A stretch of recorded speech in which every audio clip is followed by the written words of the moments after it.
Msanii wa mziki wa rapu nchini Tanzania, Darasa CMG, ametangaza kifo cha mama yake kupitia ukurasa wake wa Instagram kwa kuandika kuwa CMG inasikitika kutangaza kifo cha mama mzazi wa artisti Darasa CMG. Taarifa muhimu: mazishi ya mwili wa marehemu yatafanyika nyumbani kwao Itigi na sio Kiwalani. Kwa ndugu, jamaa na marafiki au jirani ambaye angependa kushiriki na sisi safari ya kwenda Itigi kumpumzisha mama yetu mpendwa kwenye nyumba yake ya milele.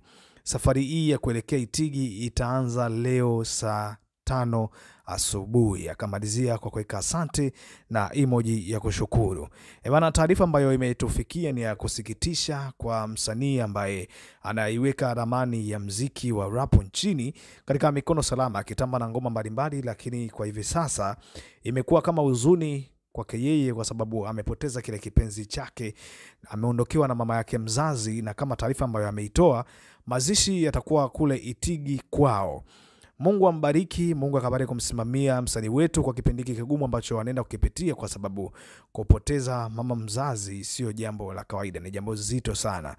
Lakini naamini ataenda kumvusha katika kipindi hiki kigumu na mambo yote yataweza kurejea kwa amani, akaweza kurudi tena kuanza kufanya kazi zake za kumtafutia kipaji, kipato cha hapa na pale. Mungu aweze kubariki Darasa na aweze kuvusha katika kipindi kigumu.